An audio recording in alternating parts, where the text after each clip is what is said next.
Muy bien, jóvenes. La sesión de hoy es la segunda parte de la discusión de la introducción al texto de Lenin, Estado y Revolución. Debe ser relativamente breve porque en estas sesiones, como ustedes saben, lo que hacemos es discutir los puntos fundamentales de estos textos, no todo exhaustivamente. Es una invitación a que ustedes mismos los lean.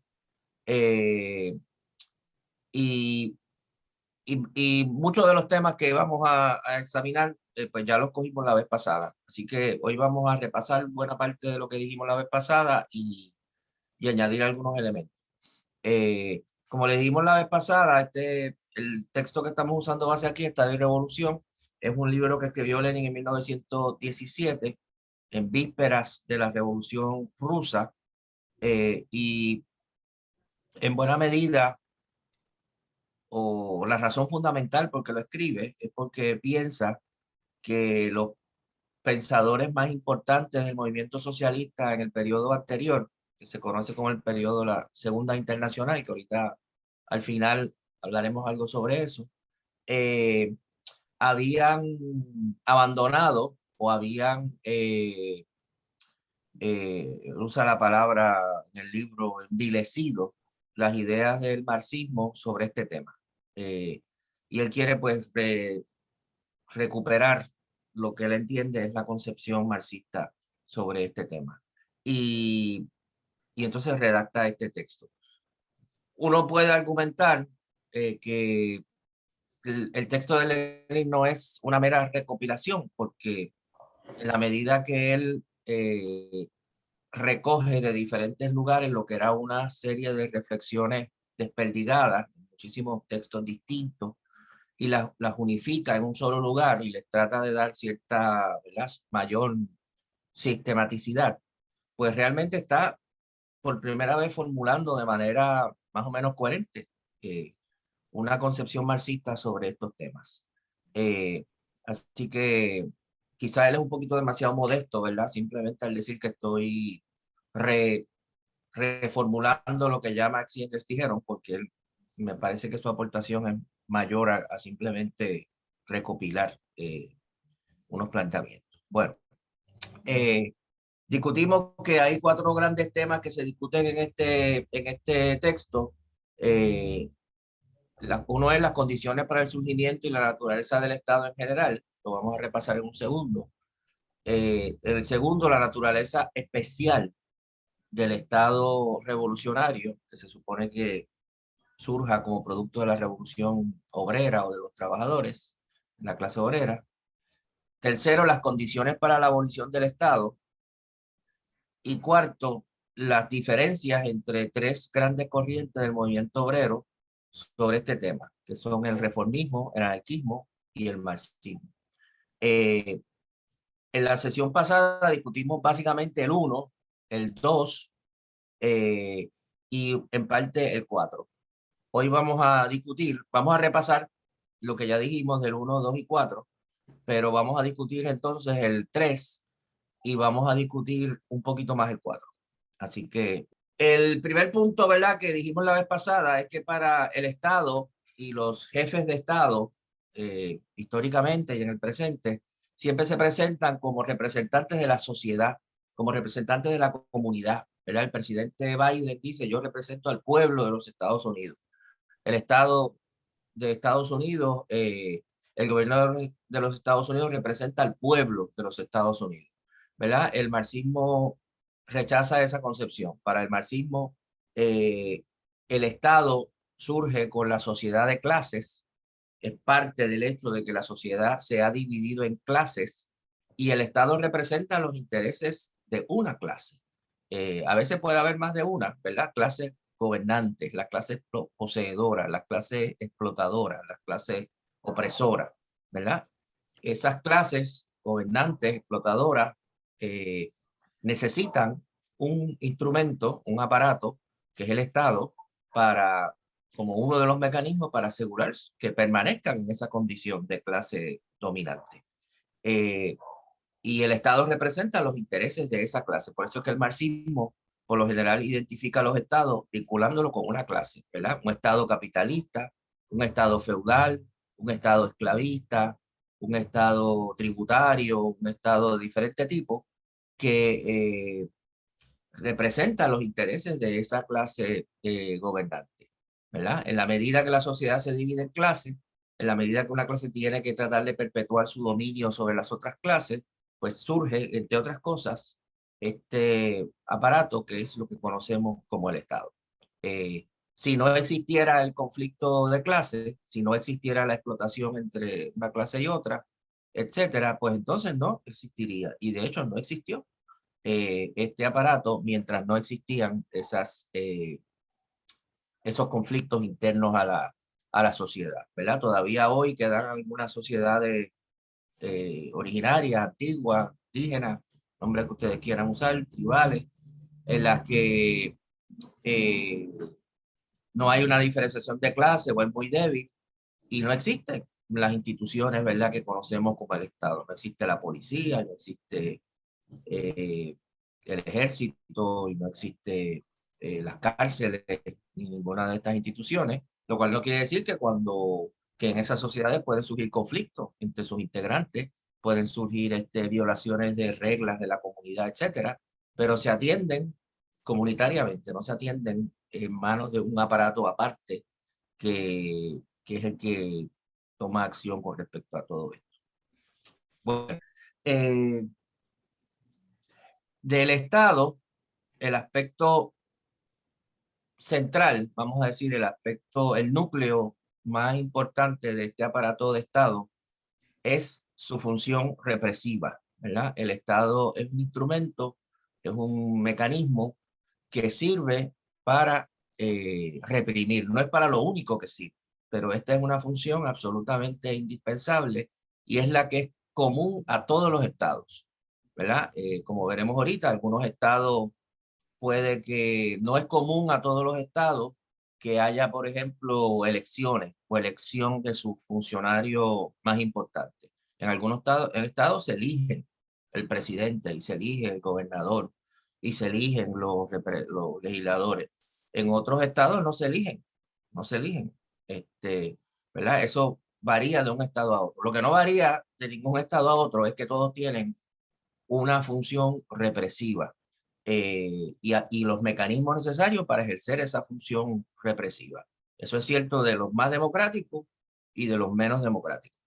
Y por lo tanto tenemos instituciones como el ejército, como la policía, como las cárceles, como los tribunales y demás que ustedes conocen bien, ¿verdad? Que su objetivo es reprimir cualquier acción que se entienda que vaya en contra del orden existente y quizás igual de importante, eh, darle realidad a la amenaza de que cualquier acción en contra del orden existente va a recibir una respuesta represiva y adecuada, ¿verdad? La fuerza de choque no tiene que estar en la calle todos los días golpeando a la gente, basta con que esté ahí para que la gente sepa que puede estar y puede salir en cualquier momento a reprimir de ser necesario. Y eso funciona ya como un disuasivo para que la gente lo piense dos veces antes de tomar X o Y acción.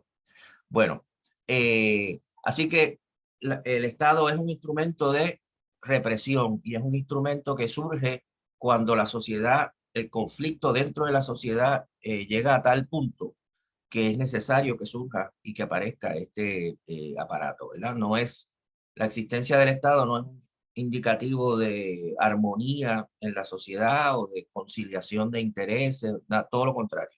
Es indicativo de que la sociedad tiene un conflicto muy serio en su interior y que es necesario que exista un instrumento, un aparato, un mecanismo que pueda reprimir, que pueda encarcelar, que pueda vigilar a las personas y que se siente que es necesario eso para que la sociedad pueda funcionar.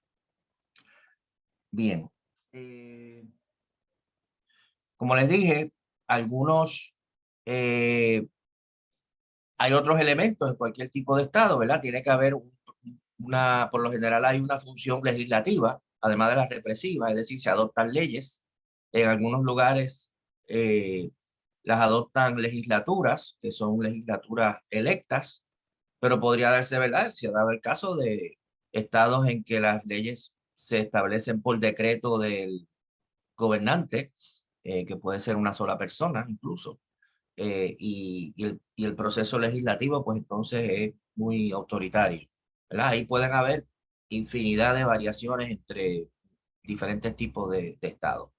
Y lo mismo puede que haya una diferencia entre el Ejecutivo y la legislatura, como es el caso de nuestro sistema de gobierno, en que hay unos cuerpos que formulan las leyes y otros cuerpos que ponen en función esas leyes, etcétera. Y de nuevo, dependiendo de la organización del gobierno, pues eso puede estar mezclado, vinculado, eh, y puede estar separado, y la separación y la distribución de las funciones puede ser distinta dependiendo del tipo de gobierno.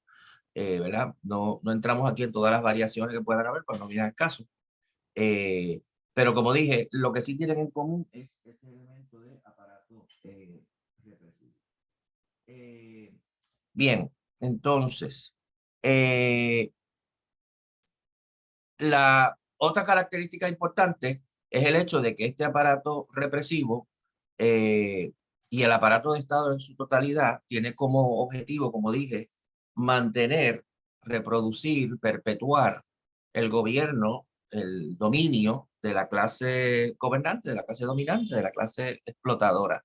Y por lo tanto, es lógico que se trata de una estructura que excluye a la mayoría de la población de su funcionamiento, ¿verdad? No busca, todo lo contrario, incorporar a todos los trabajadores, incorporar a las comunidades, a las decisiones o a los procesos más importantes del Estado, sino al contrario, busca excluirlos, ¿verdad? Insiste que estas funciones estatales son injerencias, son tareas que debe cumplir un cuerpo especial, ¿verdad? Que se supone que es más experto, que se supone que tiene las capacidades, que se supone que es el que debe estar encargado de estas cosas, y se insta a la población a confiar y a delegar en estas instituciones la realización de estas tareas, ¿verdad? El ideal sería que la gente vote cada 4 años, en el caso donde hay elecciones, vote cada 4 años, elija a los legisladores y deje que la legislatura haga y deshaga, ¿verdad? Adopten una actitud pasiva y los legisladores puedan hacer lo que consideren apropiado, sería lo ideal, ¿verdad? Eh, Sabemos que nosotros no promovemos eso, todo lo contrario, ¿verdad? Nosotros promovemos que la gente se preocupe por lo que está haciendo la legislatura y trate de influenciar lo que va a hacer la legislatura o deja de hacer, ¿verdad? Cada vez que organizamos un piquete, una marcha o lo que sea. Pero el Estado lo que quiere es, ¿verdad? Educar a la gente. Ya elegimos los legisladores ahora legislan, ¿verdad? Y lo mismo con los demás. Bueno, hay un problema, vamos a decir, de comunicación, porque la tradición marxista, y Lenin es un ejemplo perfecto de ello en este texto, ¿verdad? Se utiliza el término dictadura de una manera un poco distinta a cómo ese término se entiende en el lenguaje común y corriente en nuestras sociedades, ¿verdad? En nuestras sociedades la palabra dictadura quiere decir eh, la ausencia de libertades democráticas, un gobierno represivo, un gobierno no electo, un gobierno militar, ¿verdad? Cuando uno dice la dictadura de Pinochet, por ejemplo, que está en esa foto, ¿verdad? Pues a eso es a lo que se refiere, que el gobierno de Pinochet carecía de todas estas libertades. Y democracia, dictadura se opone a democracia, que implica la presencia de muchas de estas libertades, ¿verdad? Hay libertades básicas, hay un gobierno electo, el ejército no interviene directamente en la determinación de las leyes, etcétera. Hay libertad de prensa, libertad de asociación y todo lo demás, ¿verdad? Dictadura y democracia son dos términos que se oponen y se definen de esa manera comúnmente. En la tradición marxista clásica, esos términos no se usan de esa manera. El término dictadura se utiliza para referirse a todos los estados de clase son dictaduras, en el sentido de que están comprometidos con la reproducción de la dominación de una clase, ¿verdad? Por lo tanto, un gobierno dictatorial en el sentido común de la palabra y un gobierno democrático en el sentido común de la palabra son ambos son ambos, dentro de la concepción marxista clásica, ejemplos de la dictadura de la burguesía. A veces la dictadura, a veces la burguesía ejerce su dominio de manera dictatorial, ¿verdad? Con una dictadura militar como la de Pinochet, y a veces la burguesía ejerce su dictadura a través de un gobierno democrático. Es decir, en ese uso de la palabra dictadura, la presencia el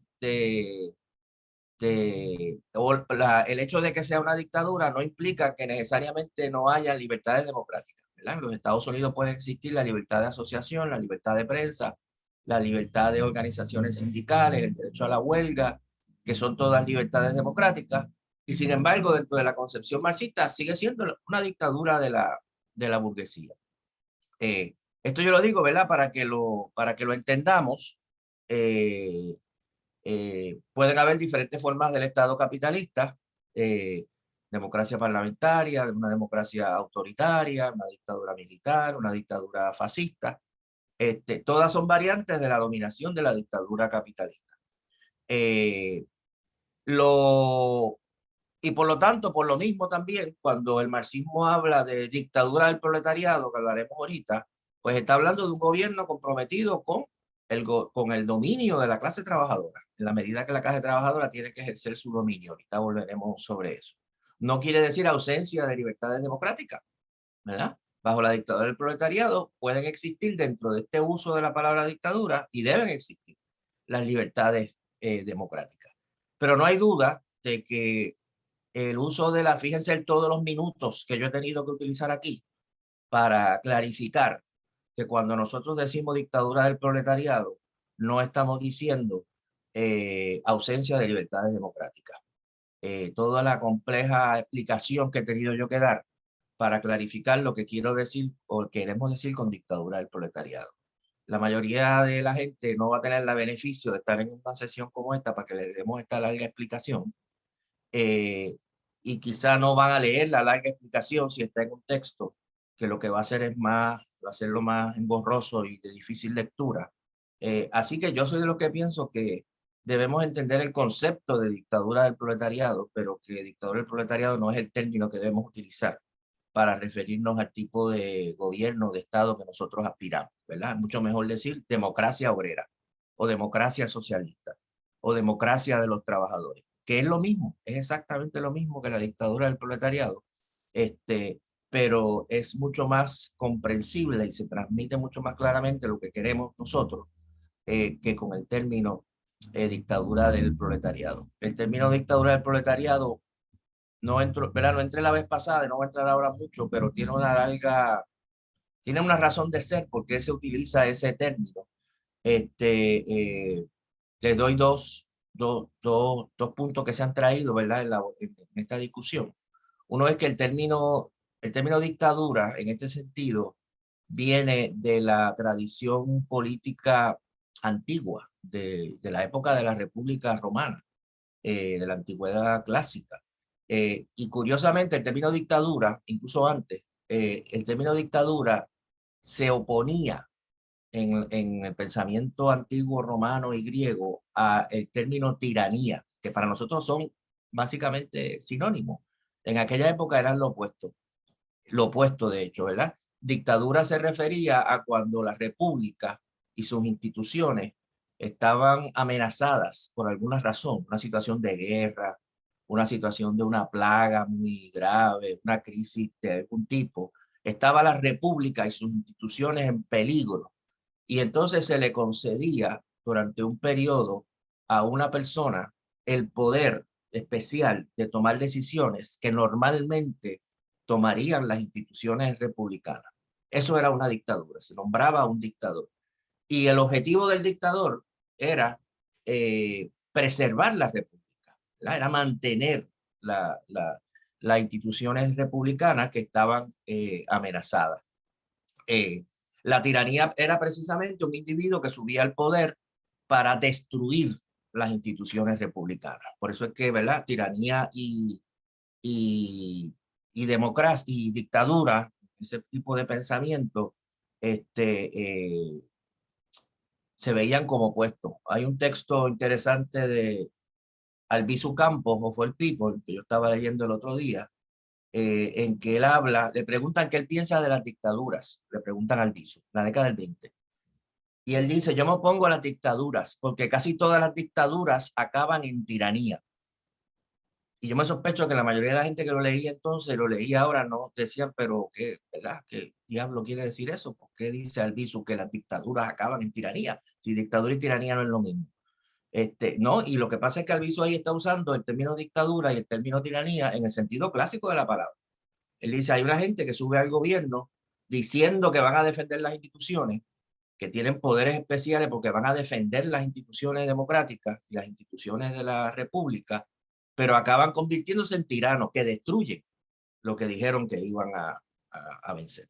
Bueno, todo esto, ¿verdad? Para decir que es importante entender el concepto de dictadura del proletariado, pero a mi modo de ver, la tradición nuestra en particular, hace tiempo que no utiliza mucho ese concepto en sus textos de difusión, porque lo que hace es confundir más que aclarar, y nosotros estamos en la de llevar nuestras ideas lo más claramente posible. Bueno, como dije, la dictadura del proletariado, cuando usamos ese concepto, dice yo aquí, no quiere decir ausencia de libertades democráticas, ¿verdad? Ya lo expliqué. Bueno, entonces, pasando entonces al segundo término, discutimos la vez pasada el concepto de revolución, y vimos que la concepción marxista es que la clase trabajadora, como parte de lo que llamamos la revolución, el proceso revolucionario, implica expropiar a la burguesía. Si la burguesía es propietaria de la tierra, de los medios de producción, esa tierra y medios de producción tienen que pasar a manos, a propiedad de la clase trabajadora, a propiedad social. Para hacer eso, la clase trabajadora necesita tomar el poder político, y para necesita ese poder político, incluyendo el poder de reprimir, para defenderse de los intentos que son perfectamente predecibles y que la historia ha comprobado que se dan, de restauración, ¿verdad?, del antiguo dominio de la burguesía. Si la clase trabajadora efectivamente derroca el Estado existente, se apodera las fábricas y los talleres y las tierras, podemos estar seguros que los remanentes que queden de los partidos capitalistas, del ejército capitalista, de la policía capitalista, de la burocracia capitalista, con sus aliados fuera del país donde esté ocurriendo esto, van a venir a tratar de restablecer el poder de la burguesía, ¿verdad? Así ha ocurrido en todas y cada una de las revoluciones o intentos de revolución que han existido, y por lo tanto la clase trabajadora necesita todos los instrumentos necesarios para uno enfrentar otro ejército. Necesita su propio ejército, necesita cuerpos de vigilancia para vigilar que no hayan actos de sabotaje, necesita cuerpos de represión para arrestar a las personas que se sospecha que han cometido actos de sabotaje, necesita cuerpos de judiciales, ¿verdad?, para procesar a las personas acusadas, quizá para encarcelar a las personas encontradas convictas, ¿verdad? Y te necesita todo un aparato estatal propio para poder mantenerse en el poder político. De otro modo, no va a durar en el poder político. No es que nos guste esta realidad, ¿verdad? Pero es una realidad y el marxismo la reconoce, y por lo tanto insiste en que la clase trabajadora necesita su propio Estado. Para crear la nueva sociedad tiene que establecer su propio Estado. No puede simplemente expropiar a la burguesía y decretar la abolición del Estado, ¿verdad? Si se rehúsa a tener su propio ejército, a tener su propio milicia, a tener su propio sistema de vigilancia, su propio sistema de arrestar y de procesar, etcétera, pues no va a durar mucho tiempo en el poder, porque le van a pasar por encima las fuerzas enemigas. Bueno, como le pasó, por ejemplo, a la Comuna de París, ¿verdad? Que ven ahí a los pobres miembros de la Comuna fusilados por la contrarrevolución.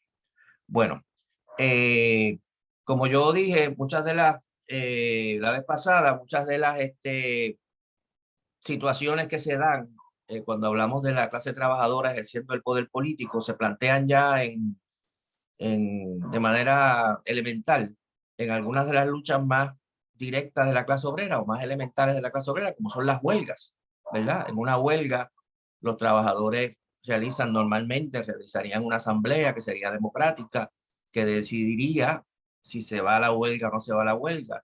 Y si decide que va a ir a la huelga, va a tener que organizar instrumentos de defensa de la huelga. Y instrumentos de defensa no son otra cosa que muchas veces que instrumentos de represión, ¿verdad? La policía va a venir a romper la huelga y los trabajadores tienen que tener una organización que les permita evitar que los policías entren. Si los pueden convencer bien, pero si no los convencen, detener su entrada a la fuerza, ¿verdad? Lo mismo con rompehuelgas. Trabajadores que quieran romper la huelga, pues se les va a tratar de convencer, se les va a tratar de persuadir, se les va a tratar de explicar. Pero si aún así insisten en entrar al taller, por ejemplo, usar una línea de piquete, pues va a haber que reprimirlo. Va a haber que reprimirlo, ¿verdad? Cuando usted los reprime y usted ya ha creado, qué sé yo, un comité de seguridad, un comité de lo que sea que se atienda a estas situaciones, pues ya usted está creando un pequeño aparato represivo de los trabajadores para lidiar con situaciones que requieren este tipo ¿verdad? De acción. Hay una foto ahí de una huelga en Estados Unidos, en Colorado, creo que es a principios del siglo XX, ¿verdad? Que no se ve muy bien en la foto, pero esos trabajadores están armados, tienen escopetas, ¿verdad? Y esas escopetas evidentemente tienen una función represiva en contra de los que vengan a romper la huelga. Bueno, ahora bien, una cosa es decir que los trabajadores y trabajadoras necesitan su propio Estado y su propio gobierno, que el marxismo lo plantea, pero no podemos quedarnos ahí, ¿verdad? Lenin enfatiza de una manera obsesiva dentro de, ¿verdad? En este texto, que si bien los trabajadores y trabajadoras necesitan su propio Estado para poder llegar al poder y perpetuarse en el poder y empezar la transición a una nueva sociedad, él va a insistir que tiene que ser un Estado de nuevo tipo.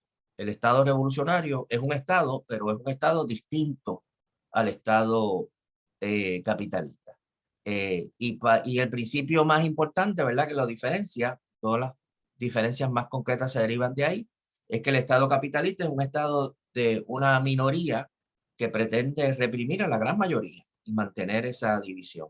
El Estado revolucionario debe ser un Estado que está comprometido con la mayoría y que pretende, por lo mismo, incorporar a la gran mayoría de los trabajadores y trabajadoras a las funciones estatales. Lo que antes era monopolio y tarea especial de un aparato, ahora debe irse convirtiendo en algo en que todo el mundo, de alguna medida, vaya integrándose y vaya participando. Y claro, en la medida en que más gente se incorpora a las tareas del Estado, pues el Estado deja de ser un aparato aparte de la sociedad. Y en la medida que deja de ser un aparato aparte de la sociedad, entonces el Estado empieza a dejar de ser un Estado, empieza a extinguirse, ¿verdad? Y eso es un proceso, no es algo que se dé de un día para otro.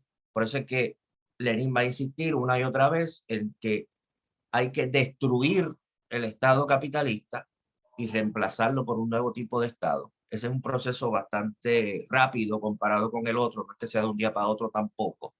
Destruir el aparato de Estado existente, destruir el ejército existente, reemplazarlo por otro tipo de ejército, y luego el periodo el proceso de agotamiento, de extinción del Estado nuevo hasta lo que podríamos llamar, ¿verdad? Previsiblemente la extinción del Estado. Bueno, eh, muy bien. El, eh, como ¿verdad? Y lo pongo de nuevo ahí, ¿verdad? El Estado, la clase trabajadora no se limita a tomar el Estado capitalista y usarlo para sus fines, sino que tiene que destruir ese Estado y crear un nuevo tipo de Estado. Bueno, hay varias citas de Lenin ahí que enfatizan eso, no, no lo voy a repetir ahora.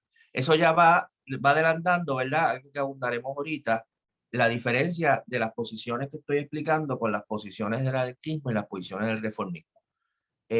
Los anarquistas plantean la clase trabajadora, una vez propia la burguesía, debe abolir el Estado, ¿verdad? Debe renunciar al Estado, que es un instrumento de represión, que es un instrumento de dominación, y nosotros estamos en contra de la represión y la dominación, por lo tanto debemos abolir el Estado.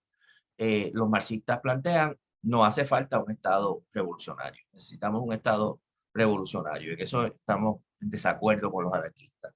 Los reformistas, por su lado, dicen, necesitamos un Estado, ¿verdad? Y eso parece que están de acuerdo con nosotros, pero su concepción es que como necesitamos un Estado, podemos utilizar el Estado existente, el Estado burgués, lo podemos utilizar para ir construyendo gradualmente la nueva sociedad.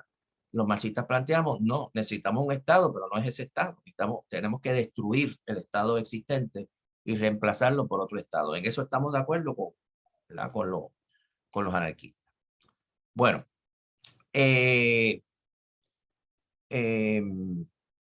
como dije, el nuevo Estado, el nuevo tipo de Estado, debe ser uno que incorpore a sectores cada vez más amplios de la población, para así hacer realidad este concepto de que los trabajadores y trabajadoras se gobiernen a sí mismos.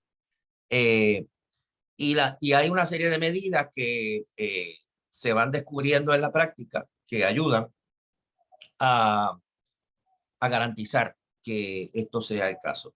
Lenin enfatiza muchísimo 4 medidas que ya tomó la Comuna de París para asegurar o para iniciar ese proceso. Una es la elección de los puestos de gobierno. Segundo es la revocación de las personas la posibilidad de revocación de las personas que ocupen puestos de gobierno. Tercero es que los salarios de las personas que ocupan puestos de gobierno no deben ser más altos que los salarios de un obrero diestro, es decir, los obreros mejor pagados, y que los puestos de gobierno deben rotarse, ¿verdad? Nadie debe perpetuarse en un puesto para que todo el mundo pueda participar. Como decía a veces él, que nadie sea burócrata, ¿verdad? Porque todos son burócratas, ¿verdad? O todos son burócratas y por lo tanto nadie es burócrata. Esto de los salarios es interesante, ¿verdad? Señalarlo porque una de las cosas que mencionaré un poquito más adelante, ¿verdad? Pero se refiere a los funcionarios de gobierno, ¿verdad? Por ejemplo, esto no quiere decir, a veces se confunde, puede que en un estado que acaba de haber una revolución va a necesitar, por ejemplo, ingenieros eh, o profesionales, ¿verdad? Muy capacitados, y va a tener que pagarles un salario más alto, ¿verdad? Que el resto de los trabajadores. No se trata de eso, ¿verdad? Los ingenieros van a seguir teniendo por un tiempo un salario más alto que qué sé yo, que un maestro de escuela pública. Lo que quiere decir es que si el ingeniero quiere ser legislador o quiere ser funcionario de gobierno, entonces su salario no va a ser el de ingeniero, su salario va a ser el de obrero diestro, lo que se haya determinado, ¿verdad? Es en la medida que tú eres funcionario de gobierno que tienes que tener este salario. De manera tal que ocupar un puesto de gobierno se convierte en un privilegio. Ocupar un puesto de gobierno es algo que te colocan a nivel de los trabajadores. Yo lo digo porque, por ejemplo, eso incluso hoy en día, yo el otro día estaba hablando con un periodista y lo dejé un poquito soso, porque no se dan cuenta ¿verdad? De las cosas que a veces dicen, porque él me dice, están hablando de reducir los salarios a los legisladores. Y yo le digo, esto fue off the record, no fue una entrevista. Yo digo, yo no tengo problema con eso. Por mí podemos aprobar una medida mañana que diga que los salarios de los legisladores en Puerto Rico van a ser el salario de un maestro de escuela pública. No tengo ningún problema. Y entonces él me dice, o sea, ¿usted está dispuesto a trabajar por un salario de maestro de escuela pública? Y yo le digo, mira, yo probablemente no, porque yo tengo un montón de obligaciones y yo regresaría a la universidad y me sigo ganando mi salario de profesor universitario. Lo que quiere decir esto, sin embargo, es que la legislatura va a estar compuesta por maestros de escuela pública o maestros que tienen salario de escuela pública. Vamos a tener un gobierno de los trabajadores. Porque tú te das cuenta que cuando dicen esto de bajarle los salarios a los legisladores, es como una medida de castigar al legislador, Ya no se dan cuenta de lo que están planteando realmente, ¿verdad? Y le digo, no, no, no, tú sabes, si el salario va a ser 30,000 pesos, yo en este momento, tú sabes, difícil que yo pueda cumplir con obligaciones con 30,000 pesos. Yo regreso a la universidad, me gano los 80,000 pesos que me gano en la universidad. Ahora, el gobierno de Puerto Rico, que es lo importante, no es lo que haga Rafael Bernabe. El gobierno de Puerto Rico va a estar compuesto por trabajadores y trabajadoras de los peores pagados, y eso sería perfecto, sería magnífico. Bueno, y yo no tengo ningún problema con renunciar yo para que gobiernen los maestros de escuela pública. Eso precisamente este, es lo que queremos. Bueno, ok. Todas estas medidas estamos anticipando aquí perdón, la, la lucha en contra, en contra de un problema que Lenin aquí no lo plantea muy claramente, pero que sí se va a plantear muy claramente más adelante, pero que ya ustedes pueden ver aquí cómo está planteado el problema, que es el peligro de la burocracia, ¿verdad? En la medida que tú tienes un Estado obrero y tú tienes unos funcionarios de gobierno electos por la clase trabajadora, siempre existe la posibilidad de que esos funcionarios electos se perpetúen en esos puestos, empiecen a adquirir privilegios materiales por el hecho de estar en esos puestos y se vayan convirtiendo en una burocracia gobernante dentro del Estado obrero, dentro del Estado de los trabajadores. Todas estas medidas que dijimos anteriormente, ¿verdad? La elección, la revocación, los salarios equivalentes al de un obrero, una obrera diestra y la rotación de los puestos son medidas que van todas en la dirección de evitar la consolidación de una burocracia dentro del Estado obrero, que como sabemos va a ser lo que va a ocurrir después de la Revolución Rusa, precisamente la consolidación de esa burocracia. Así que en esta teoría, ¿verdad?, marxista del Estado ya está presente la preocupación por el peligro de la burocracia y también está el germen del análisis del fenómeno de la burocracia. Bueno, una disposición importantísima para lograr que se haga realidad esa democracia obrera y se evite el peligro de la burocracia, como plantea Lenin también ya en este texto, es la reducción de la jornada de trabajo.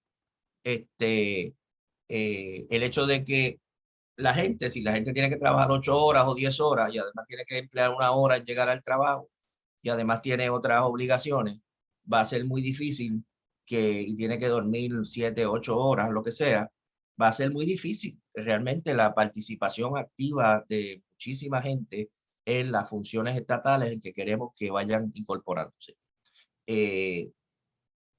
Premisa material importante para que todo esto funcione, que se reduzca la jornada de trabajo, que la gente tenga tiempo más tiempo libre para poder participar. Como dice Lenin ahí en esa cita, la posibilidad de esta destrucción, ¿verdad?, del Estado capitalista está garantizada por el hecho de que el socialismo reduce la jornada de trabajo, ¿verdad?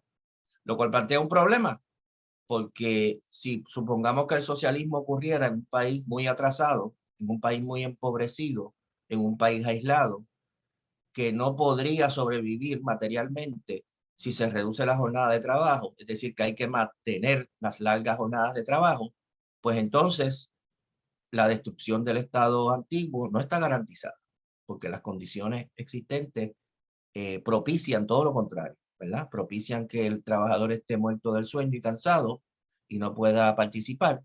Y entonces, mientras el trabajador está dormido porque está descansando, pues otros están gobernando. Y esos otros, ¿verdad?, son los que se van a convertir en una burocracia y se van a consolidar como una nueva capa gobernante, ¿verdad?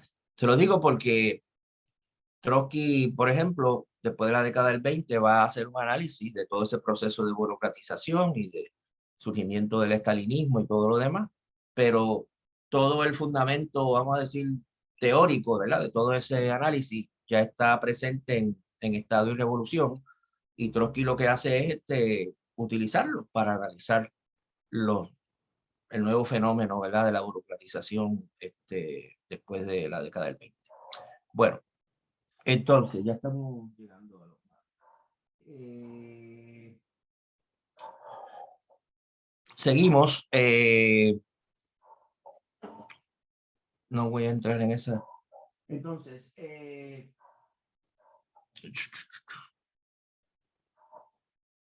aquí entonces entramos en un material nuevo que no es mucho, como digo, lo que vamos a traer, y es un poco de historia para empezar de todos estos debates que estamos explicando.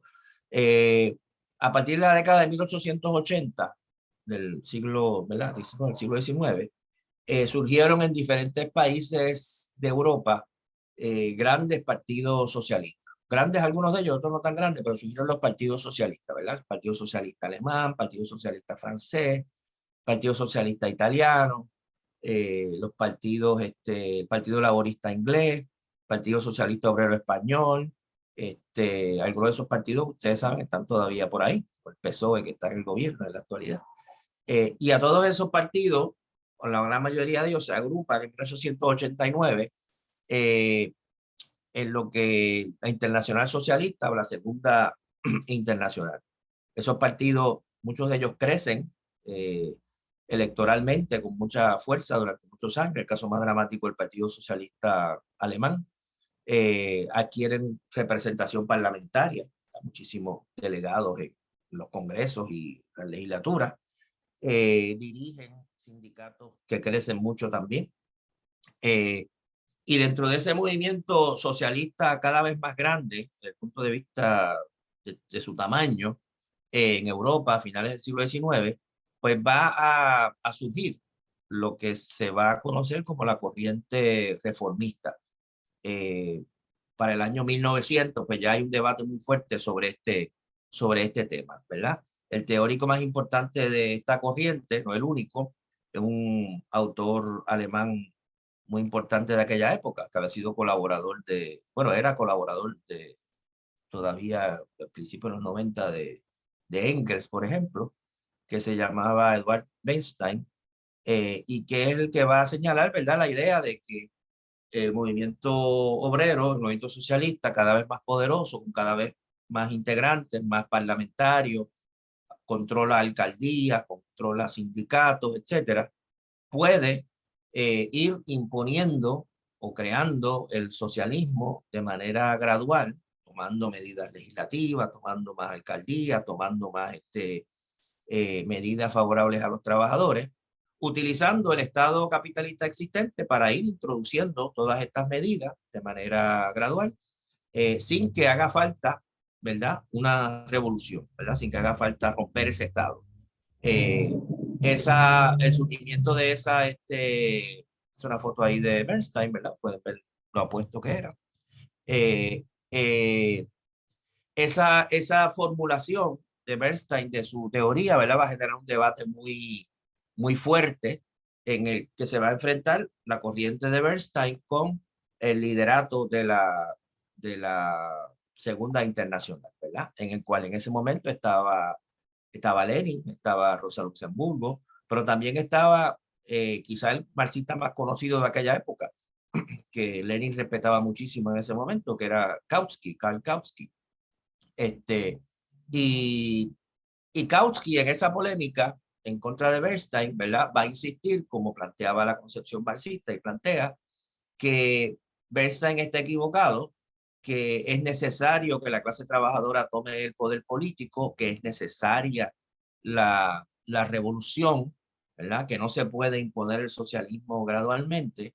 Pero en la polémica de Kautsky, ¿verdad?, y otros en contra de Bernstein, a pesar de que están afirmando que es necesaria la revolución y que no se puede llegar al socialismo gradualmente, realmente va desapareciendo la idea de que hay que romper el Estado capitalista, de que hay que crear un nuevo tipo de Estado, ¿verdad? Esa idea va desapareciendo. Y Lenin, aquí en Estado y Revolución, que escribe en 1917, lo dice, ¿verdad? Él dice, por ejemplo, en este folleto, está hablando de un folleto de Kautsky de 1912. Entonces Lenin el 17 dice, en 1912, Kautsky, dice Lenin, en este folleto se habla constantemente de la conquista del poder del Estado y solo de esto. Es decir, se elige una fórmula que es una concesión hecha al oportunismo, toda vez que éste admite la conquista del poder sin destruir la máquina del Estado. Así que Lenin le está diciendo, Kautsky en 1912 está polemizando con Bernstein y está enfatizándole a Bernstein, no, la clase obrera tiene que tomar el poder político. Pero Kautsky se está olvidando de que cuando la clase obrera toma el poder político, tiene que destruir ese Estado y crear un Estado distinto, ¿verdad? Aquí lo interesante, ¿verdad?, es que Lenin no lo dice, pero en 1912 Lenin no decía eso. En 1912, el mismo Lenin daba por bueno lo que decía Kautsky, ¿verdad? Y estaba del lado de Kautsky en esta polémica. En el 17, que Lenin se da cuenta, espérate, Kautsky nos ha estado un poquito confundiendo, ¿verdad? Desde hace ya bastante tiempo, porque ha estado insistiendo y tiene razón, tenemos que poder el Estado, pero la realidad es que en la polémica en defensa de que los trabajadores tienen que tomar el poder político, se ha ido olvidando la idea de que hay que destruir el Estado existente. Y claro, esa esa idea, ¿verdad?, de que ese abandono de la idea de que hay que destruir el Estado existente, plantea Lenin, se hace a nombre de la lucha contra el anarquismo, ¿verdad? Se dice, no, nosotros los marxistas estamos a favor de que los trabajadores tomen el poder político. Los anarquistas son los que dicen que hay que destruir el Estado. Y nosotros no estamos de acuerdo con los anarquistas. Nosotros pensamos que el Estado hay que abolir, ¿verdad? Que se va a ir extinguiendo a lo largo del tiempo. Y Lenin está diciendo, en nombre de pelear con los anarquistas, han abandonado la idea de que tenemos que destruir el Estado burgués. Es cierto, no podemos abolir el Estado. Vamos a tener un Estado, pero hay que destruir el Estado burgués. Es decir, los marxistas critican a los anarquistas porque no entienden la necesidad de usar el Estado. Perdón, eso está mal formulado ahí. Los marxistas, olvídense de eso, voy a descifrar lo que yo escribí ahí. Bueno, así que entonces, ese debate, ¿verdad? Ese debate entre reformistas y revolucionarios se da en la internacional entre 1900 y 1914. Y todo ese debate culmina en 1914 cuando empieza la Primera Guerra Mundial. Cuando empieza la Primera Guerra Mundial,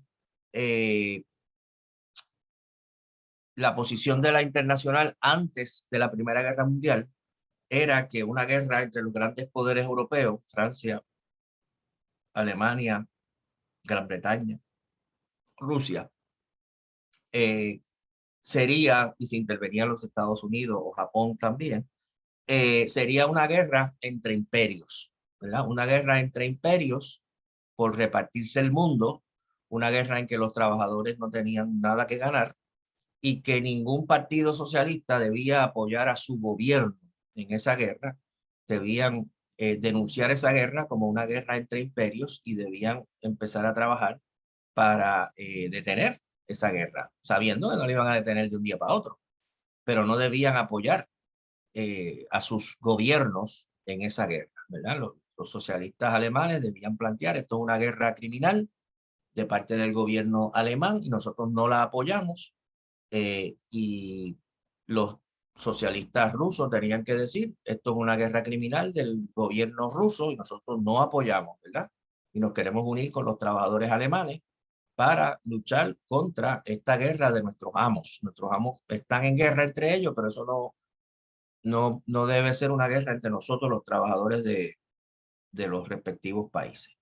Que dicho sea de paso, es una política que se le había sido fiel en momentos anteriores. En 1905 hubo una guerra entre Japón y Rusia y los socialistas rusos plantearon, nosotros no ponemos esta guerra, esto es una guerra criminal, estamos en contra de nuestro gobierno, y los socialistas japoneses planteaban lo mismo. Esto es una guerra criminal de nuestro gobierno imperialista japonés y nosotros no ponemos esta guerra, ¿verdad? Y hay una foto famosa en un congreso socialista mientras estaba la guerra allá en Asia, entre el gobierno, entre Rusia y Japón. Hay una foto famosa de Plejánov con un líder socialista japonés, ¿verdad? Que se están dando la mano,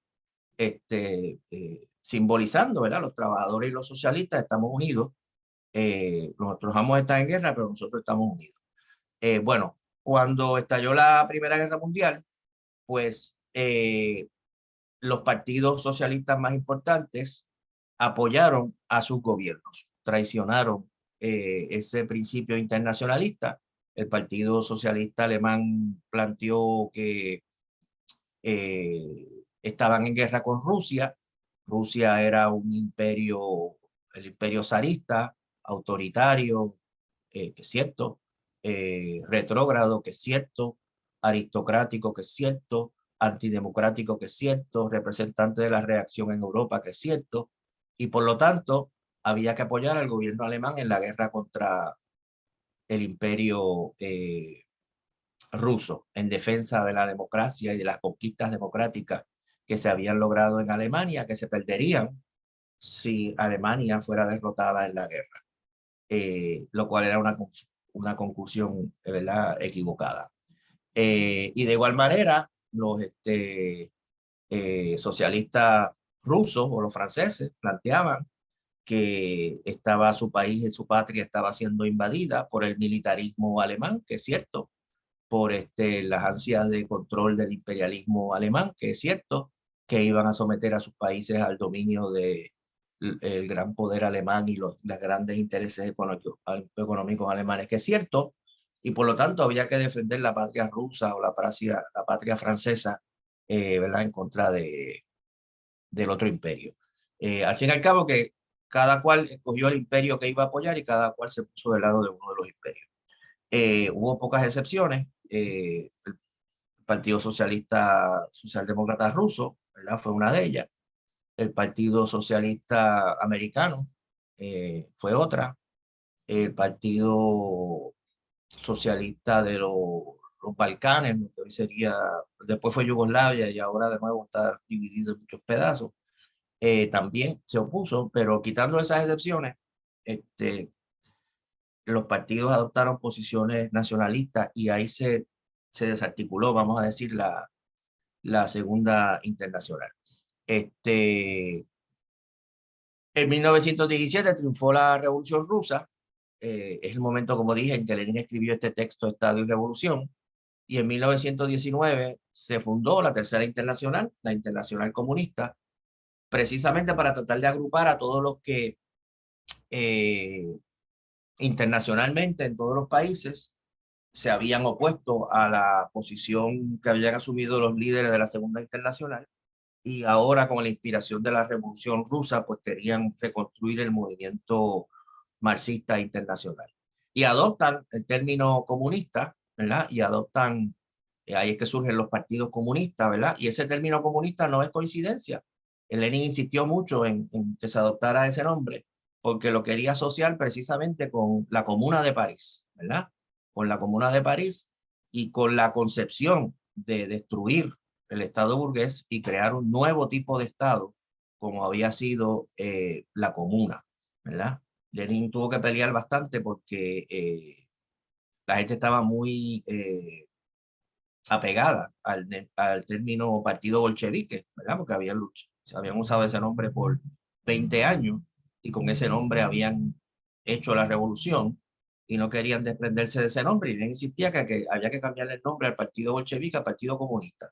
Y al fin y al cabo transaron, ¿verdad? Y se llamó partido, creo que se llamaba Partido Comunista y entre paréntesis bolchevique, ¿verdad? Para que todo el mundo estuviera feliz. Pero que insistía, ¿verdad? Ese cambio de nombre no era simplemente un cambio de nombre, era parte de su insistencia a partir de 1917 de que se recuperase lo que él entendía era la tradición revolucionaria con respecto al Estado que se había perdido durante el periodo de la Segunda Internacional. Bueno, entonces, voy a hablar ahora brevemente de el último punto que quería mencionar, que es la discusión que tiene Lenin ahí del proceso de abolición o de extinción del Estado. Yo creo que esta es una de las partes del texto que más, vamos a decir, problemas puede traer, porque puede prestarse para precisamente lo que el mismo Lenin está polemizando en contra, que es una especie de discusión escolástica, ¿verdad? De dónde empieza una etapa y dónde acaba otra etapa, etcétera.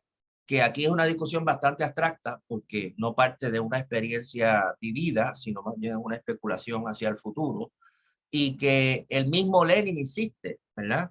Lo que es importante de la teoría de Marx no es que fije unas etapas ahí definidas escolásticamente, sino que lo que quiere es describir un proceso, ¿verdad? Una tendencia, qué es lo que pensamos que va a ocurrir después de la toma del poder político por la clase trabajadora. Así que voy a resumir rápidamente lo que él dice sobre esto y entonces voy a añadir algunas consideraciones finales de un poco de problematizar lo que ocurrió en la historia porque no se ajusta. Lenin discute este tema aquí en un nivel un poco abstracto y la realidad es que incluso en Rusia, en el momento que él está escribiendo, pues va a plantear una serie de problemas mucho más concretos que él no discute aquí, no tenía por qué discutirlo, este es un libro general, ¿verdad? No es un análisis de la coyuntura de Rusia o de ningún país en 1917, es un libro general y para eso es que él lo redactó. Bueno, Lenin va a hablar entonces de la transición de la sociedad actual al comunismo, ¿verdad? Y al comunismo que implica la abolición del Estado. Y Lenin va a partir aquí de de un hecho, ¿verdad? Que la revolución va a establecer la propiedad social de los medios de producción, que es lo que está allá abajo, ¿verdad? La revolución va a convertir las fábricas, los talleres, los comercios. Él prácticamente supone aquí que todo se va a convertir en propiedad social. Eso ya les dice que la realidad va a plantear algunos problemas más complicados que él no discute aquí.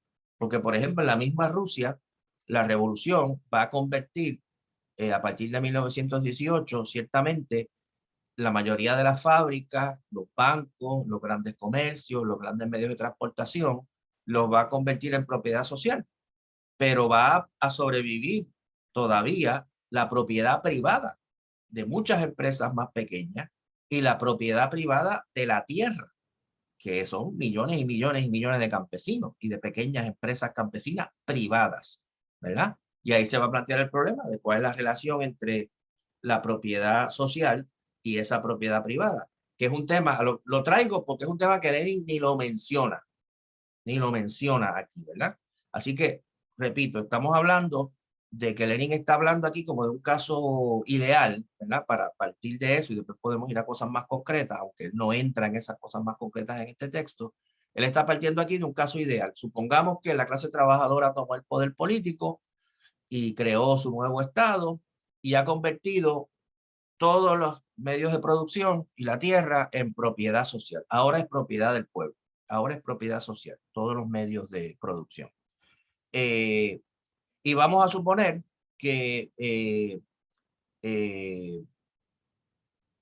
la clase trabajadora todavía enfrenta eh, la oposición de sectores de las antiguas clases gobernantes que quieren regresar al gobierno. Eso quiere decir que todavía va a tener que seguir existiendo el Estado, va a tener que haber un aparato represivo, va a tener que haber un ejército y todo lo demás necesario para defender esa propiedad social en contra de sus enemigos. Pero incluso dejemos de lado eso y supongamos que eso está adormeciéndose cada vez más, es decir, que ese peligro de la restauración por ese ángulo se, se, eh, se va adormeciendo. Todavía, plantea Lenin, va a existir, va a seguir existiendo el Estado por un tiempo. El Estado va a tener que imponer, ¿verdad? Todavía una serie de normas y de reglas que son producto más que nada de la persistencia de la escasez. Es decir, todavía la sociedad no puede proveer a todos los seres humanos de la satisfacción garantizada de sus necesidades. independientemente del trabajo que hacen, ¿verdad? Vamos a explicar eso con más cuidado. Yo para explicarlo utilizo aquí un esquemita que Lenin no es el que utiliza Lenin, pero es perfectamente compatible con lo que plantea Lenin. Que lo extraigo de de algunos textos de Mandel.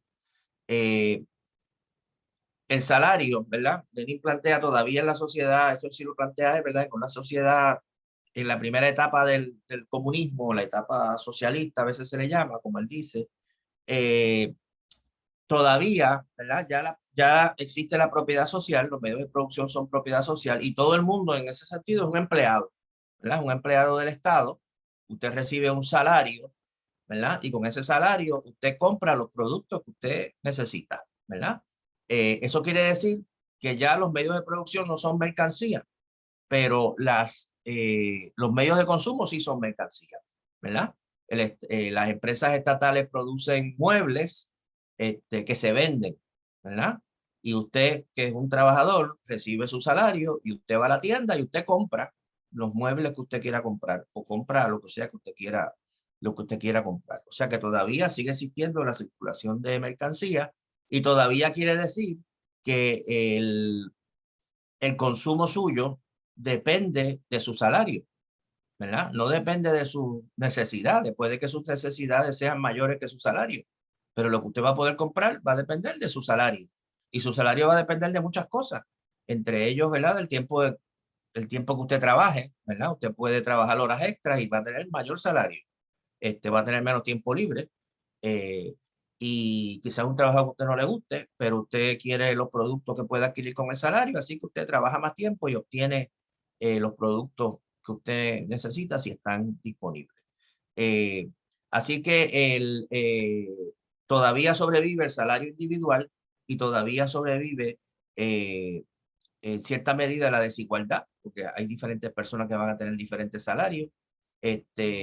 Lenin habla ahí de verdad de que incluso puede haber desigualdad en términos de que dos personas reciban el mismo salario por el mismo trabajo, pero sus necesidades son distintas por X o Y razón y no se provee, ¿verdad? Uno podría pensar que en algunos casos se podía proveer, pero no se provee para atender esas diferencias, ¿verdad? Quizá un trabajador recibe el mismo salario que otro, pero uno de ellos vive mucho más lejos de la fábrica, por lo tanto tiene que gastar más dinero en llegar a la fábrica por la transportación o va a gastar más gasolina. Es decir, que su nivel de vida va a ser más bajo que el del otro, a pesar de que son iguales, ¿verdad? Porque reciben el mismo salario por el mismo trabajo, pero sus condiciones materiales realmente van a ser desiguales. Así que entonces todavía subsiste la desigualdad, todavía subsiste lo que uno podría llamar el trabajo como algo obligado o algo forzado, ¿verdad? Porque uno puede que acepte un trabajo no porque le guste, sino porque pues tiene un salario más alto, o uno trabajar más horas, no porque uno quiera trabajar más horas, uno realmente preferiría dedicarse a pintar en su casa en vez de estar trabajando, pero no le queda más remedio porque tiene que trabajar para conseguir el salario, para poder comprar las cosas que necesita. Eh, y, y existen todavía otras formas de desigualdad. Ahora bien, la sociedad puede, desde el principio, empezar a hacer la transición a algo distinto, que es proveer a las personas una cantidad cada vez más grande de productos como parte de lo que podemos llamar el salario social. Es decir, que se provee a las personas y se les garantiza ciertas cosas, ciertos productos y ciertos servicios independientemente del trabajo que realizan. Simplemente está garantizado. Eso ya incluso existe en parte, hasta en nuestra sociedad. Por ejemplo, al menos en teoría, ¿verdad? En la sociedad nuestra eh, está garantizado, por lo menos en teoría, la educación pública.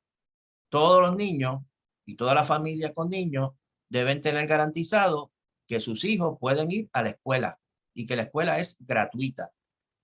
Y eso que van a recibir no se mide y no se calcula en términos de si los padres trabajan o no trabajan, si trabajan 8 horas o trabajan 9 horas, si trabajan mucho o trabajan poco, si son buenos trabajadores o son malos trabajadores. No, eso está garantizado. La sociedad tiene unos recursos y dedica parte de sus recursos a tener un sistema de educación pública y todo el mundo tiene derecho a participar en esa educación pública. Eso está garantizado por el mero hecho de usted ser un ser humano y ser un niño. Y eso no depende de si usted trabajó o no trabajó, no depende de nada, está garantizado. Y usted puede añadirle a la educación pública más adelante la salud. Usted tiene derecho a servicios de salud, ¿verdad? La sociedad produce, tiene recursos y dedica una cantidad de sus recursos a tener un sistema de salud, de hospitales, de clínicas, de laboratorios, de médicos, proveedores y demás. Y eso está ahí y todo el mundo lo puede utilizar. Todo el mundo lo puede utilizar. Y eso no depende de si usted trabaja o no trabaja, si usted trabaja mucho, si trabaja poco, si trabaja 10 horas o trabaja part-time. No, todos los seres humanos tienen eso garantizado, ¿verdad? Y la, y la gente va a consumir estas cosas de acuerdo a sus necesidades, ¿verdad? Si usted necesita ir al médico frecuentemente, porque una persona que tiene pobre salud, pues usted irá al médico frecuentemente, ¿verdad? Si usted es una persona que es muy saludable, no tiene que ir al médico nunca, pues no va al médico nunca, ¿verdad? Es de acuerdo a sus necesidades, no es de acuerdo a su trabajo, es de acuerdo a sus necesidades. Y así, ¿verdad? Sucesivamente, el concepto del socialismo es que mientras más se desarrolle la capacidad productiva de la sociedad, más cosas se van a poder ir garantizando a través del salario social, más cosas van a estar disponibles y garantizadas a todo el mundo, y menos cosas cada vez van a depender del salario monetario que uno recibe para uno poder comprarlas. Así que entonces, y eso quiere decir también que uno, ¿verdad? Va a poder escoger cada vez con mayor libertad dónde usted va a trabajar o qué tareas usted va a hacer o cuánto tiempo usted prefiere dedicarle a diferentes cosas, porque su condición material de satisfacción de sus necesidades va a depender cada vez menos de eso, ¿verdad? Yo quizá preferiría enseñar en Utuado porque me gusta más el campo que en Río Piedra, pero ahora no lo hago porque en Río Piedras, vamos a suponer, los salarios son más altos, ¿verdad? Suponiendo que ese fuera el caso. Pero en la medida en que incluso los salarios sean distintos en Utuado y en Río Piedra, pero cada vez más menos cosas dependan del salario y cada vez más cosas estén garantizadas independientemente de donde yo esté, pues más libertad, ¿verdad? De uno irse de un lugar a otro y estar donde uno quiera estar. Todo esto quiere decir, ¿verdad? Que en la medida en que la sociedad se mueva hacia proveer lo más posible a través del salario social y cada vez menos a través del salario individual, pues la sociedad, ¿verdad? Se va transformando radicalmente la actitud hacia el trabajo, la actitud hacia todo. Y lo que va desapareciendo, ¿verdad? Es la guerra constante por la supervivencia, ¿verdad? De unas personas con otras. Y en la medida, ¿verdad? En la medida que esa rayita que ahí está en el medio se vaya moviendo hacia la derecha, el salario individual cuente cada vez menos, el salario social cuente cada vez más, ¿verdad? Pues menos conflictiva va a ser la sociedad, más participativa o más grande va a poder ser la participación de las personas en todas las instancias sociales y el Estado, ¿verdad? Como una institución represiva, pues también se va haciendo cada vez más o se debe ir haciendo cada vez más innecesaria. Entonces, dos temas que les planteo interesantes para concluir. Uno, el esquema este de Lenin parte de la idea, como dije, de que todo se convierte en propiedad social y que entonces el socialismo inmediatamente empieza a aumentar la productividad y va proveyendo cada vez más a las personas de acuerdo a sus necesidades y vamos transitando hacia una sociedad comunista.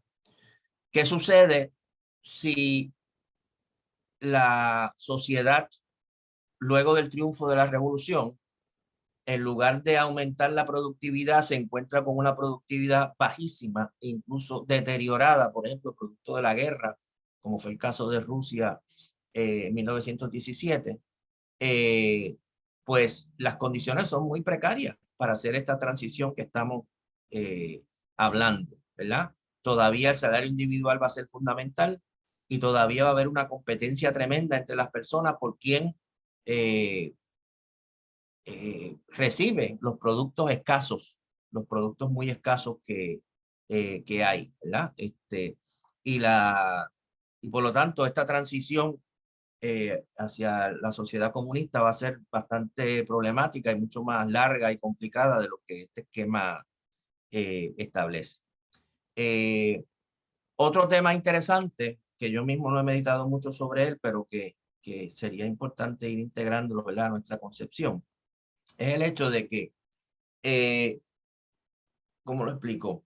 Toda esta concepción de Lenin aquí parte de la idea, como dije, de que cada vez más vamos a poder repartir las cosas sin tomar en cuenta la aportación individual de las personas, la vamos a poder garantizar de acuerdo a las necesidades. Y la tendencia de él es a plantear, bueno, que a la larga prácticamente todo va a caer bajo esa categoría, ¿verdad? De que todo se pueda proveer de acuerdo a las necesidades. Hoy en día hemos incorporado a la concepción marxista el reconocimiento de que el desarrollo de las fuerzas productivas no puede ser infinito, de que incluso puede ser necesario un cierto decrecimiento de la generación de al menos ciertos productos. Y eso implicaría, pienso yo, que habría que reconocer que la necesidad de por lo menos, ¿cómo decirlo? La necesidad de que sobreviva el salario individual, por lo menos para ciertos productos, etcétera, quizá va a ser más necesaria de lo que la teoría marxista históricamente había contemplado, ¿verdad? No sé si está claro lo que estoy diciendo. Lo que estoy diciendo es que eh, esta concepción de Lenin y de la tradición marxista, pues planteaba como una especie de abolición de la escasez, ¿verdad? Todo va a ser tan abundante que lo vamos a poder repartir libremente a todo el mundo de acuerdo a sus necesidades. En la medida en que uno diga, bueno, si queremos preservar el planeta y si queremos igualdad, porque, por ejemplo, tenemos que asegurarnos que los pueblos de África y de Asia, los pueblos más empobrecidos, puedan aumentar su consumo sin que el planeta se acabe de destruir. Pues entonces probablemente en los países desarrollados, por ejemplo, haya que llevar un conteo un poco más preciso, de verdad, de qué se provee y cómo se provee a las personas y que no pueda ser ilimitado, que no sea de acuerdo a las necesidades, que tiene que haber cierto racionamiento, ¿verdad? Que queremos que sea lo más democrático, que sea lo más igualitario, ¿verdad? Pero que va a haber cierta limitación, ¿verdad? No va a ser necesariamente de acuerdo a las necesidades, sino de acuerdo a lo que nos permite la conciencia ecológica y lo que nos permite el deseo de repartir la riqueza de la manera más igualitaria posible sin destruir el planeta. De nuevo, lo planteo como problema. No es un tema que yo haya solucionado ni de lejos, ¿verdad? Pero, pero lo que me choca un poco cuando uno lee a Lenin ahora, ¿verdad? Y otros autores también, incluso más recientes, con el mismo Mandel, ¿verdad? Es que parten como de esta idea, la década del 60, ¿verdad? De que vamos a ir a esta sociedad de abundancia y no va a haber problema en la repartición. Pero hoy en día, ¿verdad? Que hace poco discutimos, ¿verdad?, el texto de la Cuarta Internacional sobre la cuestión del decrecimiento justo, pues el decrecimiento justo implica tomar en cuenta, ¿verdad?, qué vamos a decrecer, cómo lo vamos a repartir, etcétera. Y no es que refute esto que estoy diciendo aquí, sino que implica algunos ajustes. Así que yo creo que lo mejor es que yo lo deje ahí y entonces podemos comentar y hablar y